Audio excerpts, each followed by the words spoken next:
நெத்திலி கருவாடு குழம்பு செய்ய போகிறோம். அதுக்காக ஒரு வாணலில் கொஞ்சமாக எண்ணெய் காஞ்ச உடனே வடுகம் பொரிஞ்சிருச்சு. இப்போ தட்டி வச்சிருக்க பூண்டு சேர்த்துக்கலாம். பூண்டு கொஞ்ச நேரம் வதக்கிட்டு நம்ம வெட்டி வச்சிருக்க வெங்காயத்தையும் சேர்த்து நல்லா வதக்கிக்கலாம்.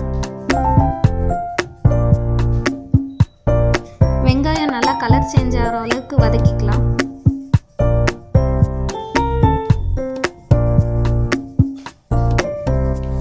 வெங்காயம் இப்போ நல்லா வதங்கிடுச்சு. நம்ம கட் பண்ணி வச்சிருக்க தக்காளியும் சேர்த்துக்கலாம்.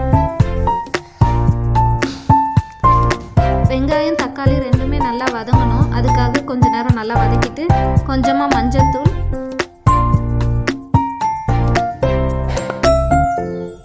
தேவையான அளவு உப்பும் சேர்த்து நல்லா வதக்கிக்கலாம். இப்போ கருவாடு குழம்பு செய்யறதுக்காக நம்ம காய்கறி கத்திரிக்காய், உருளைக்கிழங்கு, மொச்சக்கட்டை இதெல்லாம் சேர்த்து நல்லா மிக்ஸ் பண்ணிக்கலாம்.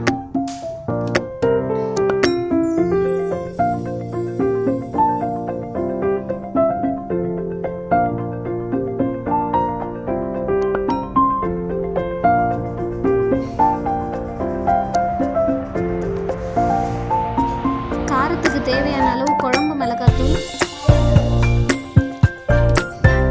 கொஞ்சமாக தனியாத்தூள் எல்லாத்தையும் நல்லா மிக்ஸ் பண்ணிக்கலாம். கொஞ்ச நேரம் பச்சை வாசனை போகிற அளவுக்கு நல்லா வதக்கிட்டு தேவையான அளவு தண்ணி ஊற்றிக்கலாம். ஆல்ரெடி ஊற வச்சிருக்க புளி கரைச்சி அந்த தண்ணியும் சேர்த்துக்கலாம்.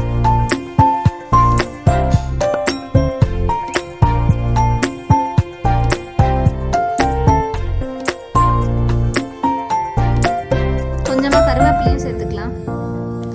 நம்ம ஆல்ரெடி நெத்திலி கருவாடு நல்லா சுத்தமாக கழுவி வச்சுருக்கோம், அதையும் சேர்த்துக்கலாம்.